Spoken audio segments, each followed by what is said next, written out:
And to me, that is positive feedback. I'm doing something good when that happens.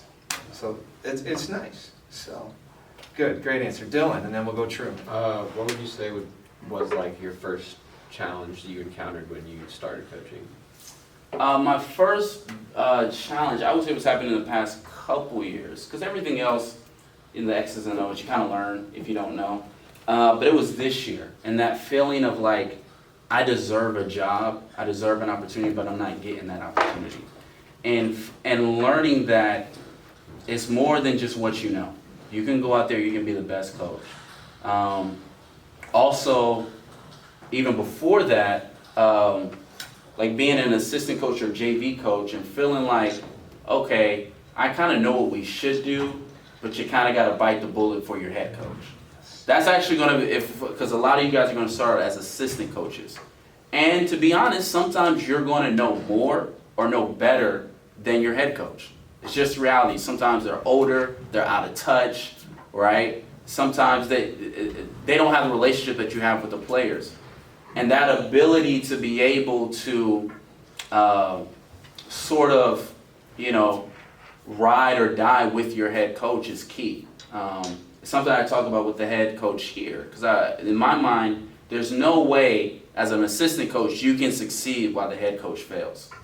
It's just not possible. And so that was something that was hard for me. And then also that going out into the job market, and it's like, look, I got a recommendation from Lane County Superintendent, here are 5 players, Dave might have wrote me a recommendation, every school I've been at has liked me, I've interviewed for you twice already, last time you didn't hire me, look at where you're at, I interviewed here 2 years ago, you're looking for a new coach already, and all these things, but knowing that, it's bigger than this. It's not just your X's and O's, your ability to get results. And that sort of added to what I learned, because I thought it was all about results, but I added a second part, it's results and relationships.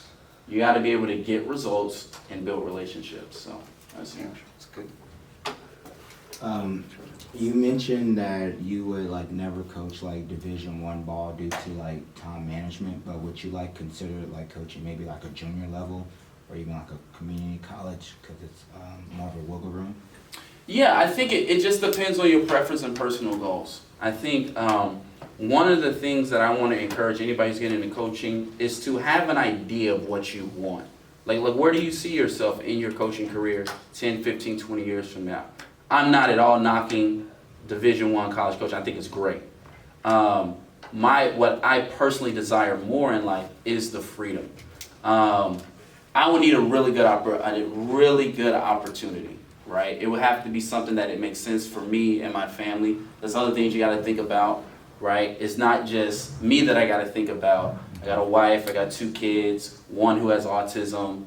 They need me around as much as possible. And so I think it really just depends on what your own personal goals are, what you want to get out of it, where do you see your career going. For me, I was like, if there's a way that I can this is how I look at it. If there's a way I can finance my coaching career without having to go the Division I route, like if I can make Division I money without being a Division I coach, I'm going to try to figure that out, which is why I document everything, right? We start a vlog, we put it up, people watch it. It's nothing right now. 2, 3, 4, 5 years from now, maybe we got something, And so for me, it's just thinking like that. What are my goals? What's important to me? Because anywhere there's a gym, I can coach, right? So I think that's the big thing. And then my last question, what is your coaching styles? My coaching style? Yeah. So personally, I like to. Can I interrupt? Yeah. What do you think? What do y'all think his style is? Just by listening to him the last 20 minutes. What do you think? We've got 3 styles, right? What do you think he hits majority of the time? Cooperative. Yeah, definitely cooperative. I'm definitely the kind of coach that's like, I want to know what are their goals, and how do we get there. I save my yelling for when I need to. So, I feel like that's one of the things that I've been blessed with being able to do, to be able to keep my emotions in check. And so, and I found that tone, your tone of voice, the emotion that you display, when you display it, is very important. And so, yeah, I'm more of a cooperative-based coach. I'm not gonna, I tell my players all the time, we're doing 6 a.m. practice right now. I tell them, look, you guys get in here doing 80%, it's no skin off my back. Like, you're the one who's gonna get out here and get blown out by Sheldon. Like, that's what you guys wanna do, knock yourself out. Or we can get in here, give 100%, and I think we got a shot, you know? And I find that for me, in my coaching style, that seems to work well. So. Good. What would you say is like the greatest success you've had as a coach? So as a coach, you know, it sort of goes back to what Dave says. Is hearing a parent sent me an email this past weekend and was just saying how thrilled her daughters are that I'm here at this school. Because I coached them in the spring, but it was looking like I wasn't going to be here. It was looking like I was going to end up someplace else. And so that receiving those emails where it's like, man, people want you. People want you to be their coach. Parents want you. That's huge. Because I feel like there's like this fight in youth sports between coaches and parents.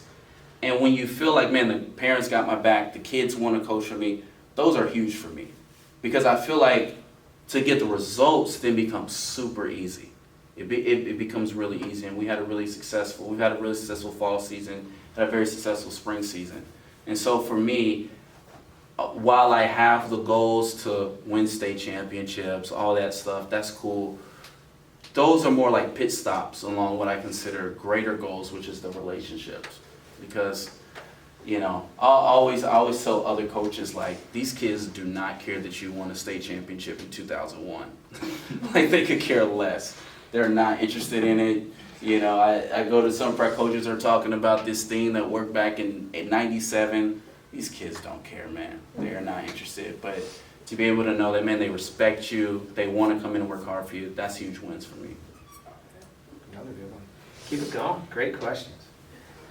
Do you approach coaching boys differently than girls, or do you keep it about the same? No, I do it differently.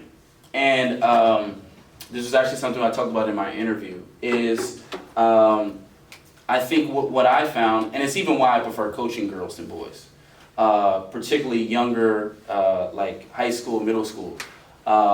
Boys have the attention span of a gnat. Like, if you don't have them doing something every minute of practice, you look down at your practice note, they've started a one-on-one tournament at the other end of the court, you know.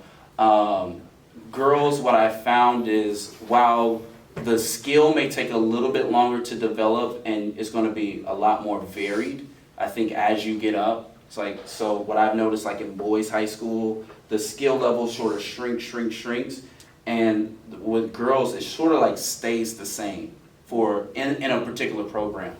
And so with that, with the coaching style, what I've also found is that when coaching girls, being able to communicate things in a very, being able to teach it. Like, I find that girls care a lot more about concepts. So if I teach them this concept, it sticks with them hard. You try to teach a boy the same concept, it's not that he doesn't get it.